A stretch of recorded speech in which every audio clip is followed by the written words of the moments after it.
Diz o cronista: levantou-se Satã contra Israel e excitou Davi a fazer o recenseamento do povo. Este é o Visão Libertária, sua fonte de informações descentralizadas e distribuídas. A reportagem, publicada na BBC News, diz que a falta de estatísticas sobre emprego no Brasil confunde e desorienta a ação do governo, interferindo nas políticas públicas que visam mitigar os efeitos da crise econômica pela qual passamos. No texto em questão, especialistas da área econômica apontam para o fato de que o suposto descaso do atual governo para com as estatísticas relativas ao emprego, de forma mais específica, o PNAD e o CAGED, é altamente prejudicial para as políticas públicas destinadas à melhoria do cenário econômico nacional.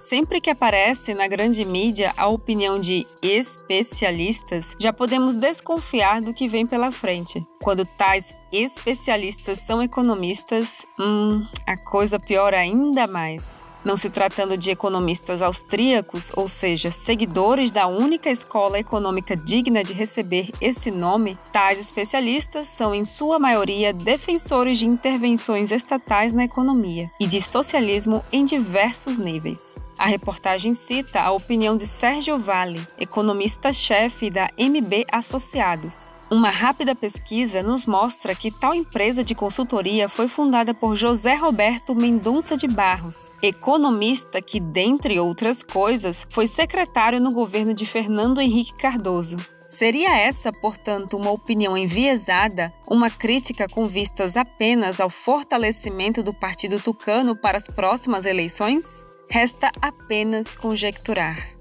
Para contextualizar, precisamos explicar do que se tratam tais métricas a que se refere a reportagem. O PNAD e o CAGED são duas estatísticas utilizadas pelo governo federal para mensurar a situação empregatícia no país. A primeira fica a cargo do IBGE, mais famoso instituto de estatística do país e que naturalmente é estatal. Já a segunda é realizada pelo Ministério da Economia, se utilizando das informações trabalhistas obrigatórias fornecidas pelas empresas. Uma frase que é atribuída a vários autores diferentes e que já se tornou quase um ditado popular diz que a estatística é a arte de torturar os números até que eles confessem. Quando falamos do Estado, então, essa frase se torna quase profética. Inúmeras pesquisas com resultados estatísticos mais do que questionáveis foram utilizadas para diversos fins políticos ao longo do tempo. Desde dados tendenciosos a respeito do número de mortos por armas de fogo no Brasil, com vistas a legitimar o Estatuto do Desarmamento, até projeções ditas científicas com verdadeiro caráter apocalíptico, com o único objetivo de aumentar os poderes do Estado.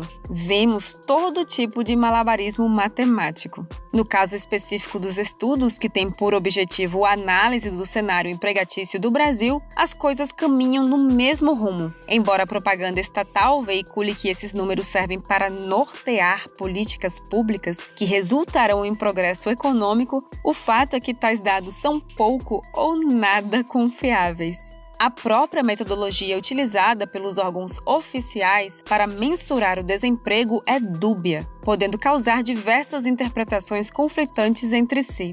Segundo o próprio IBGE, o desemprego, de forma simplificada, se refere às pessoas com idade para trabalhar que não estão trabalhando, mas estão disponíveis e tentam encontrar trabalho. Essa última parte é importante. Aquelas pessoas que simplesmente desistiram de encontrar um emprego, dadas as terríveis condições econômicas do país, não são mais contadas como desempregadas. Elas passam agora a compor o grupo dos desalentados. No início de 2021, este grupo já contava com mais de 5 milhões de pessoas. Certa vez, o ex-presidente Michel Temer disse que o aumento no número de desempregados era fruto de uma melhoria na situação econômica do país. Isso parece absurdo, é claro. Tal afirmação gerou toda sorte de comentários negativos e virou piada nacional. Porém, o ex-presidente apenas seguiu a absurda definição de desemprego utilizada pelo IBGE. Segundo Temer, uma vez que a atividade econômica no país havia melhorado, mais pessoas passariam a procurar emprego, deixando de ser desalentadas e passando a ser, portanto, desempregadas no sentido oficial.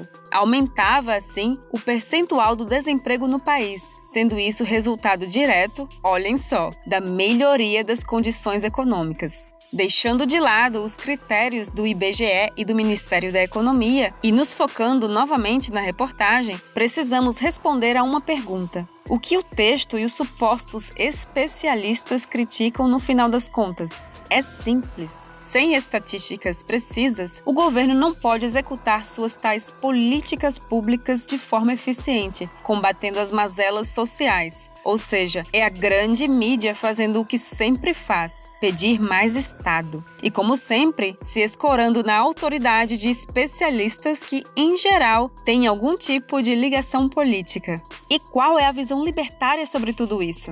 Em primeiro lugar, não existem políticas públicas, apenas políticas estatais. Uma vez que não há uma vontade social ou coletiva, o que existe apenas é a vontade dos indivíduos. E nenhum ente centralizado com atuação coercitiva é capaz de mensurar os desejos individuais dos milhões de componentes de uma sociedade complexa como a brasileira. Portanto, quando um governo atua, realizando qualquer política pública, ele está fazendo tudo, menos atendendo a demandas legítimas da sociedade. Além de antiético por ser coercitivo, o governo também é ineficiente, direcionando recursos escassos para setores onde ele, por óbvio, não sabe se são necessários. Em se tratando de políticas públicas voltadas à geração de emprego, a situação é ainda pior. Para começo de conversa, o principal causador de desemprego é o Estado. Isso é ainda mais verdadeiro no Brasil, dada a mastodôntica legislação trabalhista a que patrões e empregados estão sujeitos. O emaranhado de supostos direitos trabalhistas cria um cenário de baixos salários e insegurança jurídica, dificultando a criação de novos postos de trabalho e mantendo na precariedade os existentes. No Brasil, empregar é quase um crime. Os que se arriscam a tal atividade são punidos com pesada tributação trabalhista e também há o risco de se tornarem reféns nas mãos de sindicalistas e de juízes ativistas da Justiça do Trabalho.